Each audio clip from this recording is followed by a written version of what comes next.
El Porvenir, Madre, Blade Runner 2049, Me gusta pero me asusta y El Seductor son algunas de las películas que comentaremos en este episodio. Bienvenidos a Cinemanet. El cine se ve, pero también se escucha. Se vive, se percibe, se comparte. Cinemanet comienza. Carlos del Río y Roberto Ortiz en cabina. www.cinemanet.com.mx es nuestro portal, es un espacio dedicado al mundo cinematográfico. Yo soy Carlos del Río y a nombre de Paulina Villavicencio desde Anchor Sound les doy la más cordial bienvenida. Saludo a nuestro productor Uriel Valdés en los controles, grabación, postproducción y publicación de este episodio. Me da muchísimo gusto darle de nueva cuenta la bienvenida a esos micrófonos a la generala Lola, que la habíamos tenido desaparecida, andaba haciendo algunas investigaciones por ahí en la península de Yucatán. Así es, muchas gracias, estoy feliz de estar de vuelta y pues a darle. María Ramírez, bienvenida, muchas gracias.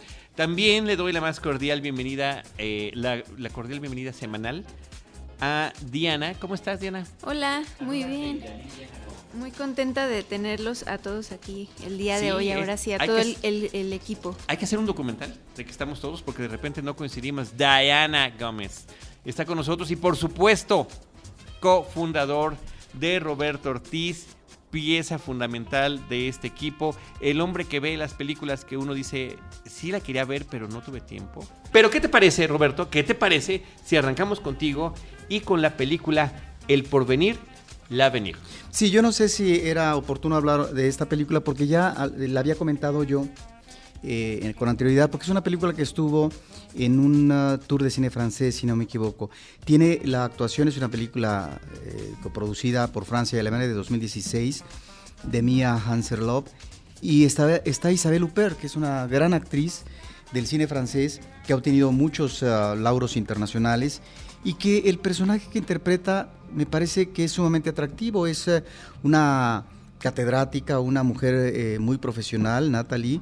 Entonces describe cuál es su trabajo, la relación que tiene matrimonialmente con los hijos a través de los años, que antes eran pues unos pequeñines, ahora son adolescentes, y está ahí el trabajo de ella en la academia. Hay un gran esmero, de hecho en una de sus sesiones reflexiona a propósito de una frase de Rousseau sobre la democracia y la libertad y los criterios que se deben de establecer para encontrar la verdad. De tal manera que este tipo de inquietudes que va planteando a los alumnos va teniendo su eco. Inclusive es una mujer que ha editado un libro de corte académico que es muy importante para la cuestión de los estudiantes y las diferentes generaciones.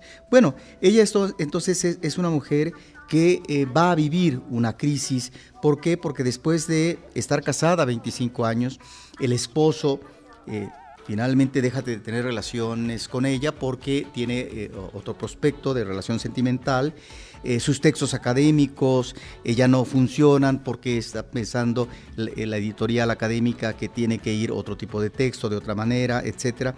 De tal manera que hay una crisis tan fuerte que ella tiene que reconsiderar qué es lo que está viviendo y si puede su mundo, que estaba muy acomodado, si se puede redefinir, reacomodar.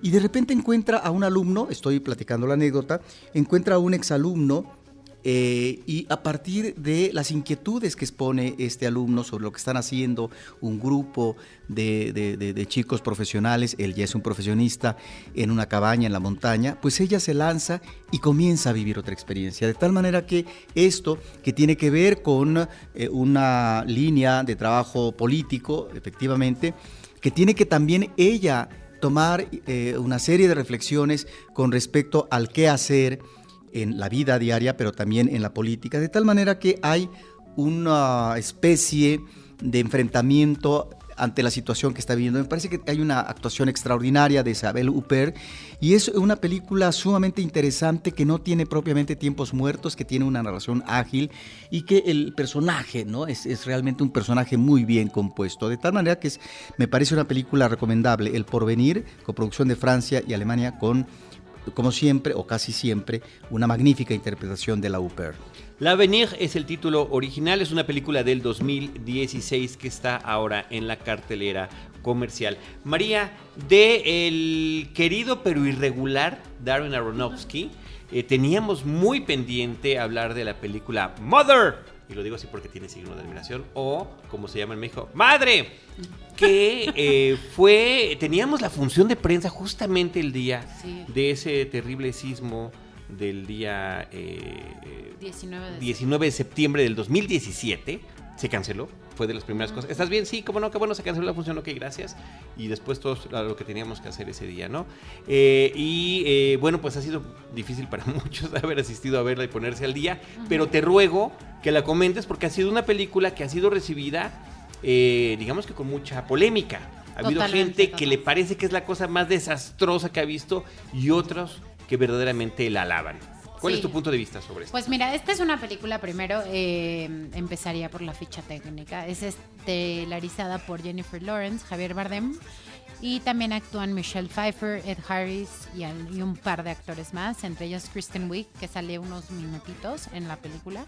Es una película de Aronofsky que tiene películas como El Cisne Negro, Requiem por un sueño y la última, muy controversial porque no fue muy bien recibida por la crítica, Noé, esta película bíblica que fue la última que hizo este director. Bueno, pues Madre trata sobre una pareja y que el orden del caos, perdón, que fue claro. Cuando sorprendió a todo el mundo. Totalmente. O sea, creo que son muy controversiales sus películas en general, pero bueno, ahorita tocamos ese punto. Madre trata sobre una pareja que vive en una casa, en esta casa fuera de la ciudad, y en esta casa ellos viven felizmente y la Jennifer Lawrence, el personaje de Jennifer Lawrence, la está remodelando y en eso empiezan a llegar unos invitados que no han sido invitados, pero que empiezan con ellos a traer mucho misterio y cosas nuevas a la casa. No quiero decir mucho para no spoilerar a la gente y que vaya al cine a ver esta película, porque creo que es de estas películas que te tienes que forjar una opinión por ti. O sea, nadie te puede decir como está súper buena o está súper mala, porque hay gente que la ama y hay gente que la odia. De hecho, en Venecia, justo desde ahí empezó esta polémica. Mucha gente la odió, literal la abucheó, y mucha gente la amó diciendo que era una obra maestra. Incluso lo compararon la película como con las películas de Kubrick. Entonces, sí hubo comentarios por el tipo de reacción que hubo. Sí, y por la obra maestra que era la película. O sea, no por la foto no. En realidad vemos en la mayor parte de la película una cámara en mano que está siguiendo a Jennifer Lawrence, porque este es el personaje principal. Ella es madre, como es el título de la película, y de hecho hay un dato muy curioso que los personajes no tienen nombre. Al final en los créditos vemos que Jennifer Lawrence, su personaje es madre, Javier Bardem, su personaje es él. Que esto también nos habla mucho de estos tintes un tanto religiosos que tiene la película. Hay varias escenas que nos recuerdan a la Biblia, como el caso de Caín y Abel, unos hermanos que salen ahí en algún momento, son Caín y Abel, Adán y Eva. El Harris es el hombre y Michelle Pfeiffer es la mujer. En los créditos. Exactamente, en los créditos. Así están todos. Y yo vi que... y lo que te decía es que esta película está llena de simbolismos, que algunos dicen que son muy obvios, que en realidad no son simbolismos, pero creo que hay muchos simbolismos que podemos interpretar desde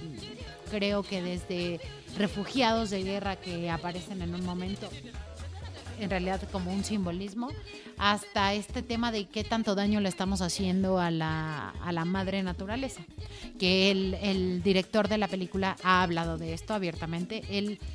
Un poco el primer speech de él era como, pues lo que tú interpretas de la película, eso es lo que es. O sea, siempre lo ha dejado abierto a este tema, pero después sí hubo una bajada de lo que realmente trata la película, y es sobre la madre naturaleza. O sea, Jennifer Lawrence es la madre naturaleza, y todo lo que pasa ahí es un poco como desde el punto de vista, y por eso también mencionaba lo de la cámara, que siempre está gran parte de la película es desde el punto de vista de Jennifer Lawrence, es porque el director quiere mostrar este punto de vista de la madre naturaleza y cómo nos estamos aprovechando de ella, ¿no? Y cómo la estamos haciendo sufrir y su relación un poco con la religión. Pero entonces es un personaje muy emblemático.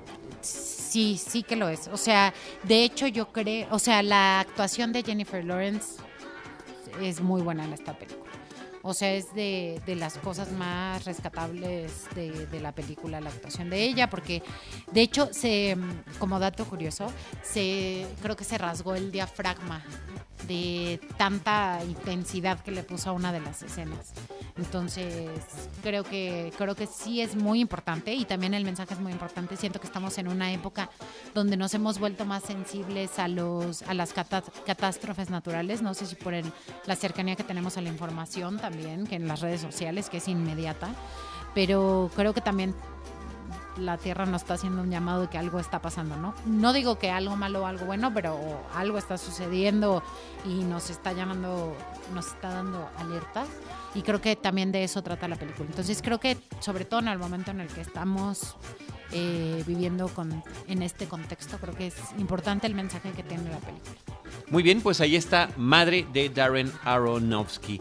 También, gracias María, también en cartelera continúa Blade Runner 2049, la tardía secuela de aquella obra de 1982, 35 años después del estreno de la película Blade Runner original, dirigida por Ridley Scott, que fue un fracaso comercial en su momento, también muy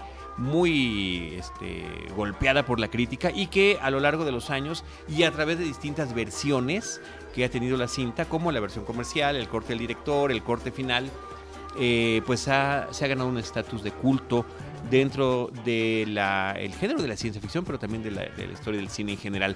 Roberto Ortiz, nada más como dato curioso, la película original se reestrenó simultáneamente con la nueva en Cineteca Nacional, y entiendo que el público ha estado abocado a verla.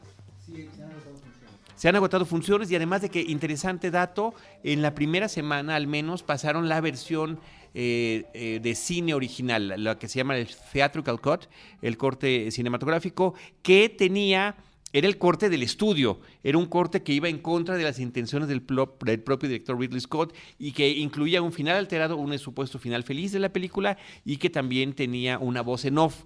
Muy también al estilo de historias de detectives, de film noir, que era de Harrison Ford, que Harrison Ford dice en algunos documentales, como el que viene en la edición que se sacó en el 25 aniversario en Blu-ray, un gran documental, que él hizo una voz chafa, mala, para que no la dejaran, y se quedó. Y sigue siendo interesante esa voz en off. Ahora viene esta nueva versión del director Denis Villeneuve, que se ubica 30 años después de la historia original. Del 2019 pasamos al 2049. María. Bueno, pues yo tuve oportunidad este fin de semana de ver la película, la original, Blade Runner, y no sé si fue la cercanía de ver la primera tan cerca de la segunda, que definitivamente me parece mucho ¿Con días mejor. de diferencia el mismo día? Días de diferencia, okay. Viernes, lunes. Ok. Ajá. Y entonces, realmente cuando vi esta nueva versión, estaba con el sabor de boca del anterior y me pareció mucho mejor la primera. Creo que esta película tiene muchísimos aciertos. En primera, la fotografía me parece espectacular. Obviamente los efectos especiales y los paisajes que muestran a lo largo de toda la película me parecen increíbles. Creo que este tema de jugar con guiños, muchos guiños, no diría guiños, ya son ojitos ahí, con la primera película también creo que es muy acertado para los fans. Y también creo que te deja entender la película si no viste la primera. Pero a mí me parece que le sobraron 30 minutos a esta película. 2 horas con 43 minutos es lo que dura esta versión. Y sí, efectivamente es mucho más larga, pero posiblemente también tenga una estructura distinta. Es una película donde todo el contenido está mucho más digerido. Desde el primer momento empieza la película y lo primero que nos dicen es que el Blade Runner es también un replicante, el personaje que interpreta Ryan Gosling, y así una serie de elementos. Lo que a mí me parece muy padre de la película, además del aspecto visual, el sonoro, que aunque tiene ya otro compositor, es Hans Zimmer ahora, pero tiene los ecos por ahí, pequeños sonidos de la música original de Vangelis, que era tan emblemática de esta película, que me parece un gran acierto. La fotografía de Roger Deakins, que estabas mencionando, y justo después de que Blade Runner, la original, se convirtió en un icono visual de lo que tenía que ser una historia del futuro, bueno, resulta que sí, resulta que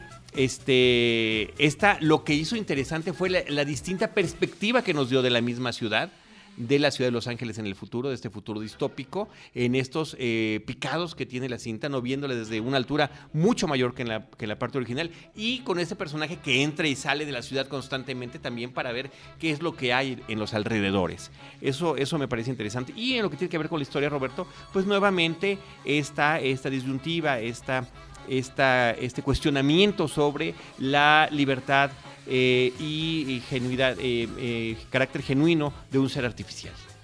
Sí, a mí me parece que es una película que no es que sea independiente de la primera, es decir, no se le puede restar la importancia a esta segunda por su antecedente. Me parece que ya está como obra maestra Blade Runner, y que esta película no es que sea otra cosa. A mí me parece que en principio hay un guión inteligente, ¿sí? Y que está muy bien desarrollada la historia. Y que creo que, a diferencia de esta película que hace Ridley Scott a propósito de su otra obra maestra, porque solamente ha hecho 2 grandes películas.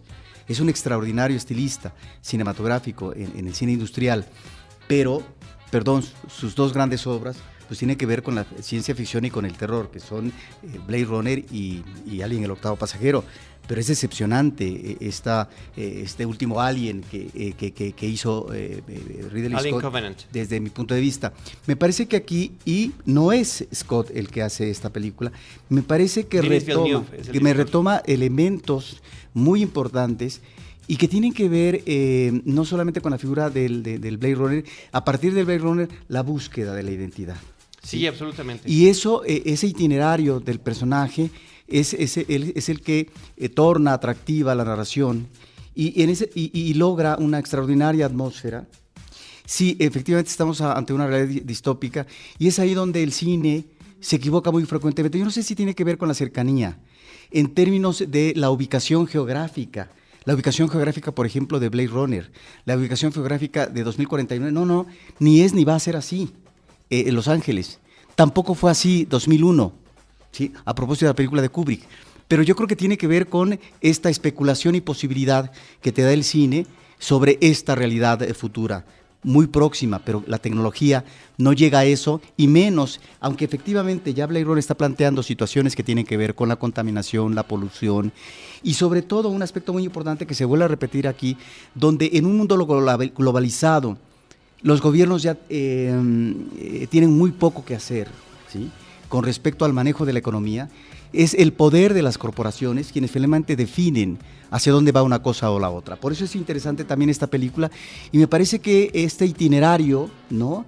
Del personaje, a manera de thriller policíaco, está muy bien llevado, y qué bueno que contrataron a músicos como Hans Zimmer, porque finalmente, y creo que, no sé si uno comete un error de querer comparar ese nivel de Vangelis, que es insuperable, ¿no? En la primera versión, en la película original, con sus diferentes versiones, pero me parece que estamos ante una banda sonora también aquí muy eficaz, y que finalmente es muy efectiva para los propósitos narrativos de la cinta.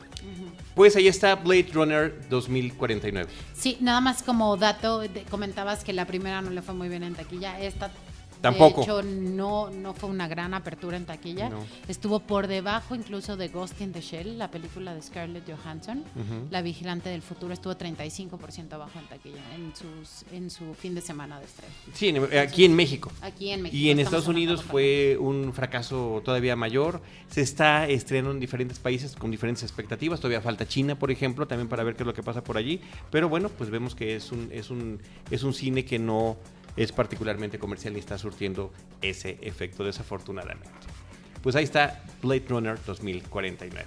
Finalmente, Roberto, Diana, María, sobre el tema de Blade Runner, lo único que quiero decir es que me gusta cómo retoma el mito de Pinocho, le da tintes de tragedia griega y lo envuelve en esta tremenda forma de ciencia ficción, y que finalmente está funcionando, ¿no? Es la inteligencia artificial, el ser artificial que está buscando la humanidad y que demuestra más humanidad que los propios humanos. Sí, que eso ya estaba trabajado en el Blade Runner original, y que ahora de nueva cuenta, cuando yo estaba hablando del mundo de las corporaciones, es porque es el mundo de la tecnología, es el que domina y el que va a terminar, pareciera, de acuerdo a la lectura de una película de ciencia ficción como Blade Runner 2049, que está atrapando a la humanidad y que finalmente la humanidad tiene que seguir una especie de inercia en función de los dictámenes de estas grandes corporaciones en su manejo de la tecnología y de la ciencia. Por eso me parece que es una película que retoma muy bien el original, que construye un personaje y cuyo itinerario es sumamente interesante, porque en esto que tú dices es efectivamente eso, lo vuelvo a repetir, esta búsqueda, encuentro o no, en principio búsqueda de la identidad, es decir, ¿qué soy? Pero que soy desde mi origen. Y por eso es sumamente interesante y hay escenas, me parece, también conmovedoras, como lo que es el primer encuentro, o el único tal vez, que tiene el personaje principal de Ryan Gosling con una chica, ¿no? Que al estar revisando en una máquina comienza a llorar y más adelante el público va a ubicar, ¿no?, cuál es el sentido de esas lágrimas. Bueno, tiene que ver con eso, con los orígenes de cada quien, ¿no? Y por eso esta película funciona, me parece muy bien. Y creo que uno de los grandes logros es esa atmósfera, que es impresionante. Y yo no sé si el fracaso comercial de la cinta desde la primera semana tiene que ver con que no es una cinta que se deja llevar por lo fácil, en términos de la truculencia visual, que podría ser válido.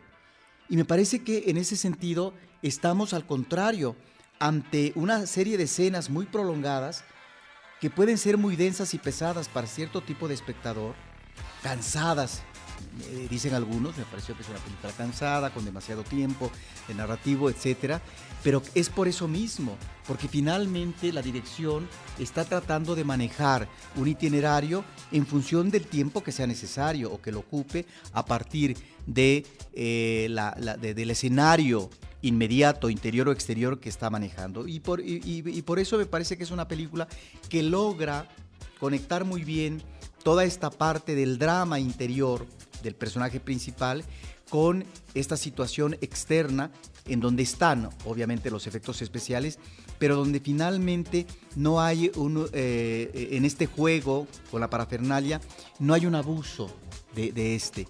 Y por eso algunas escenas climáticas creo que están bien trabajadas.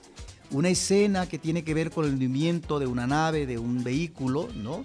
Es decir, pareciera que se prolonga hasta el infinito, pero tiene que ver con una densidad dramática en función de un vínculo que el espectador tendrá más adelante que ubicar en los dos personajes que se vuelven definitorios, el personaje de Harrison Ford y el personaje de Ryan Gosling en esta búsqueda que está haciendo. Y por eso me parece que está muy bien construida la escena, que efectivamente se tarda lo que se tiene que tardar y que funciona narrativamente.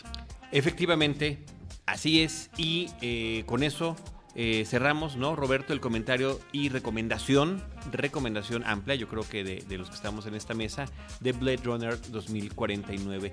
Y de la misma manera, Roberto, también hablando de la forma en la que puede conectar o no el público, el gran público, con historias fantásticas, pues nos remitimos ahora también al cine mexicano, con un estreno comercial, o el estreno comercial de una película que ya se ha exhibido en diferentes festivales, que inclusive tuvo ya algunas nominaciones al premio Ariel, que es la segunda película del director Daniel Castro Cimbrón. Él había hecho originalmente Tau, protagonizada por Brontis Jodorowsky. Ahora regresa con ese mismo actor con una película que se llama Las Tinieblas y que él ubica en un bosque extraño, un bosque con una permanente neblina cubriéndolo, una pequeña cabaña y un hombre con sus hijos que allí viven y que los mantiene en una situación de encierro. Sí, pues Carlos, conociendo al director de manera más cerca a través de Cinemanet, pues qué bueno que mencionas Las Tinieblas, porque cuando yo hablo de este fracaso en la primera semana comercialmente de Blade Runner 2049, yo deseo mucha suerte en el estreno a la película de Tinieblas, pero en tanto que es una película que no apuesta al recurso fácil, al recurso manido, ¿sí? De toda una serie de películas mexicanas que hemos visto mucho últimamente en la línea genérica del terror y del cine fantástico. Bueno, pues ojalá, y efectivamente cuando el director dice que cada función es diferente, ojalá que efectivamente cada función y en cada cine el público vaya encontrando la importancia y el atractivo de una película, me parece de las más interesantes y de mayor peso en el cine fantástico de los últimos años en México. Diana. Sí, pues es una película que no sobrepasa los 6 actores. Hemos mencionado a Brontis, pero pues curiosamente funciona, aunque pues hay actores muy jóvenes que no conocíamos y que justamente también causan un impacto en nosotros los espectadores positivo, ¿no? Los niños pues aunque son pequeños, actúan o jóvenes, en el caso de Ali Ocha, quien fue nominado al premio Ariel como revelación masculina, si no me equivoco. Así es. Pues creo que funciona, que hay una buena dirección por parte de este director, que aparte pues es una persona joven, que tiene pues ciertas propuestas de arte, de temáticas, de guión, porque también se involucró en el guión.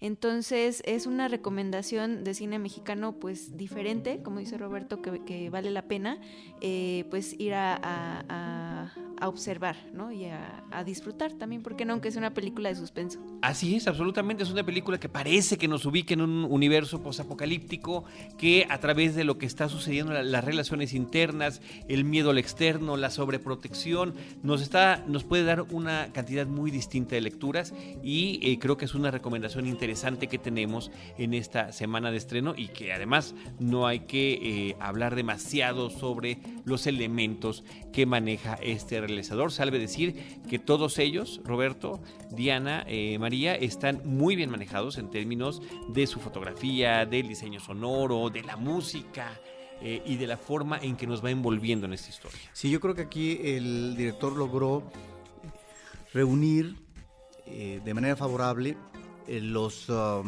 elementos de la producción que tú mencionas, la música, la parte, digamos, de los efectos sonoros, etcétera, la fotografía, con la vena temática. Me parece que es una película que, aparte de estar muy bien narrada, cuando digo yo que no apuesta al efectismo gratuito, inmediato y fácil, es porque efectivamente hay un gran suspenso, pero, y aquí es lo interesante, a veces este suspenso en películas de este tipo tiene que ver con el suspenso psicológico.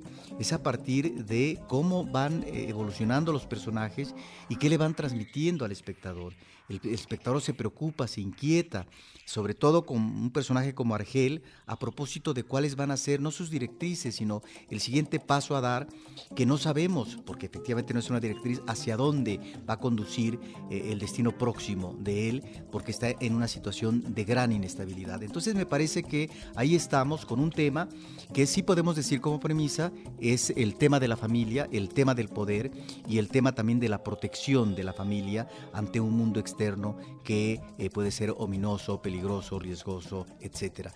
Es realmente una propuesta estética, me parece muy lograda, de este realizador, y que pues efectivamente ojalá el público vaya a verla y logre respaldar una cinta mexicana que realmente tiene todo un atractivo, porque todo su diseño me parece que logra tener un eco en sus resultados de producción.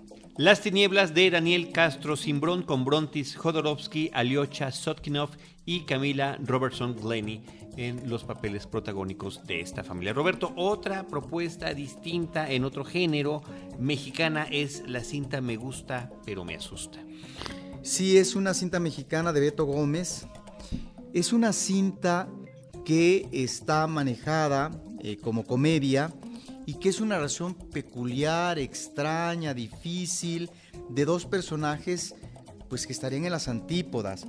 En principio, un personaje que viene del norte, llega a México, y que se encuentra, y ahí se puede dar el clic con una chica que tiene un padre que se dedica al negocio inmobiliario, y que ella va a trabajar en ello, ¿no?, para poder ganarse la papa. De tal manera que estamos en el encuentro de estos personajes que son personajes atípicos, en tanto que son personajes que tienen un extrañamiento, que no han logrado un acomodo del todo socialmente y de reconocimiento también, ¿no? Por eso vemos este inicio del personaje femenino a propósito de personaje apocado en sus relaciones con sus compañeros en la escuela. Y ahí, bueno, en principio uno diría, pues qué interesante, ¿no? ¿Sí? De estos dos personajes, ¿no?, diferentes que se encuentran y que podrían tal vez, en este sentido marginal en que ellos manejan sus vidas, que podrían tener un buen colchón a partir de un compartimiento emocional. Sin embargo, la película no funciona del todo en sus gags, en sus manejos humorísticos, y luego hay un equívoco, claro, finalmente en estas comedias encontramos muchas contradicciones, equívocos, sobre todo en la comedia romántica. Podría inscribirse tal vez en este rubro esta cinta, pero me parece que, claro, estamos ante personajes materialmente un tanto extravagantes, ¿no? Y su evolución ahí está. Es una película que tiene muchas locaciones de la Ciudad de México y que pues yo no sé cómo vaya a funcionar con el público, porque no es una película que se sostenga convenientemente en su línea cómica, ¿no? Algunos elementos pueden ser, digamos, afortunados en cuanto a la reacción favorable del público como gag, pero creo que en general la película es sumamente desigual. Escribe y dirige Beto Gómez, esta película protagonizada por Minnie Wetz y Alejandro Spitzer. Me gusta, pero me asusta. Finalmente, Roberto, en cartelera continúa El Seductor. El título original es The Beguiled, una película dirigida por Sofía Coppola. Sí, que es una película que llama la atención porque ahí está la huella, el toque femenino por parte de una cineasta en una película que se ubica de ficción en un entorno histórico, que es la Guerra Civil en Norteamérica, y me parece que ahí está un buen nivel de observación por parte de la directora con respecto al universo femenino que presenta. Nada más hablo de una línea inicial de la cinta, en términos de la historia, que es un personaje masculino, un soldado de la Guerra Civil, que está herido en el bosque, y una chica, ¿no?, que está en la escuela, una escuela para señoritas, donde están unas cuantas alumnas nada más, porque parece que las demás, por el problema de la guerra, no están presentes, y digamos como la directora sería de la escuela, interpretada por Nicole Kidman, y una de las maestras, que es Kirsten Dunst. Bueno, ahí está un universo femenino que me parece sumamente interesante, porque son mujeres de diferentes edades. La edad de la maestra, estamos hablando de una mujer más o menos madura, como podría ser Nicole Kidman, una maestra, digamos, joven, pero también están adolescentes, o una chica que es preadolescente, casi una niña, ¿no? De tal manera que el ingreso de un hombre herido, al cual curan, al cual atienden, provoca inmediatamente la atención de las mujeres, y la atención en qué plano, pues en el plano erótico, porque es una escuela de mujeres, para mujeres, de tal manera que esto, ¿no?, alborota el entorno, alborota la situación que ellas viven en ese, digamos, espacio cerrado, de acuerdo a la educación que reciben, ahí mismo viven, etcétera. Y esto es, me parece, lo interesante, observar, y creo que este es el punto que tal vez es el que le interesó a Sofía Coppola, el tipo de reacción, de conducta ante un personaje extraño, sí, y además que puede ser una presencia peligrosa con respecto a qué bando ocupa en la guerra civil y demás, y también la otra parte, es decir, de qué manera puedo o no granjearme una relación con él que pueda llegar a otro tipo de acercamiento que tendría que ver con la sensualidad, con el sexo. De tal manera que me parece que esto es lo más atractivo de la película. Es una película concisa, es una película que finalmente cierra, me parece bien, y que no necesita dar mayores explicaciones sobre esta situación particular de encierro de este universo femenino, que reacciona de una u otra manera ante esta presencia, que puede ser efectivamente una presencia sumamente atractiva, pero que también puede ser una presencia de rechazo ante lo que puede implicar. Me parece que hay un magnífico diseño de producción. Colin Farrell es el que interpreta a este soldado herido. Nicole Kidman aparece en la película, como mencionas. Kirsten Dunst, Elle Fanning y Una Lawrence, entre otros. Roberto, yo me quedo personalmente, no necesitaba este remake de esta película, me quedo con la versión original de Don Siegel, protagonizada por Es una Clint cosa Eastwood. diferente, Carlos. Están basadas, se llaman igual, están basadas en la misma novela, es la misma historia, básicamente, y el protagónico de Clint Eastwood en este extraño western, que efectivamente a través de esta historia de lo que sucede, el equilibrio de poder entre las mujeres, los favores eróticos que podría proveer este hombre, que parecería una fantasía que de adolescente cualquiera diría ojalá que me hieran en cualquier momento y acabe en un lugar así, se puede convertir en una verdadera pesadilla. En el terror. En el terror, en una verdadera pesadilla. Entonces, bueno, pues ahí está esta versión y como tú dijiste desde el principio, sensibilidad femenina de Sofía Coppola para tomar esta historia con la contraparte que sería la versión de Don Siegel, con todo el machismo que manejaba en sus películas, Por eso, qué bueno tanto de acción como de western, como de crimen y demás. Qué bueno que lo mencionas, porque entonces invitamos a nuestro público a que vea esta película, ¿no? Actual, con este antecedente que finalmente nos está remitiendo a un mismo tema, pero trabajado, planteado, ¿no? Con otra finalidad por parte de Siegel en su momento. Sí, que sería la pura testosterona. Pero pues aparte, hablando de la sensibilidad de esta directora, creo que habla de que ella sabe conquistar a cierto mercado, ¿no? O sea, si te gustaron sus películas previas, también puedes notar cómo ella crea estos mundos que son pues muy disfrutables o fáciles de aceptar, sobre todo para el público de femenino, ¿no? Cuando ves esta clase de películas, entonces pues... ¿Pero a qué te estás refiriendo? Sí, por ejemplo, si viste Virgin Suicides o si viste María Antonieta o alguna de estas películas, sí te sientes de pronto como empático con sus personajes, con cómo los desarrolla, porque Sofía Coppola a mí me parece que siempre ha tenido pues como esta forma de contar historias muy desde el punto de vista femenino, un poco rosa, a veces hasta cursi y frívolo, ¿no? Y la presencia de Kirsten Dunst en muchas de sus que películas. Es su musa, exactamente. ¿No? Pues bueno, pues ahí están para todos ustedes que escojan cuál es y además, la versión que más les puede Y además, gustar. esta actriz que ustedes acaban de mencionar es la que nos arroja una serie de sorpresas en la trama. Ok. Oye, en la original salía Geraldine Page y Joan Harris junto a Clint Eastwood. Pues muy bien, con eso llegamos a la conclusión de este episodio. Las películas que comentamos: El Porvenir, Madre, Blade Runner 2049, Las Tinieblas, Me Gusta Pero Me Asusta y El Seductor, que por cierto, ahí falta que chequemos y lo pondremos en el blog, cuál fue el título con el que se estrenó la película de Don Siegel, The Beguiled. Es el título de la novela y de las dos versiones en su idioma original, en inglés. Bueno, pues nosotros les recordamos nuestras redes sociales. Deidali, tu Twitter. Mi Twitter es @Deidali y ahí con mucho gusto podemos comentar todo lo que oyeron en este podcast. Muchas gracias. El de María Ramírez es @generadalola y el de este espacio @Cinemanet, facebook.com/Cinemanet, Cinemanet1 en Instagram y Cinemanet1 en YouTube. En cualquiera de estos espacios, nosotros les estaremos esperando con cine, cine y más cine. Cinemanet termina por hoy. Más cine en Cinemanet.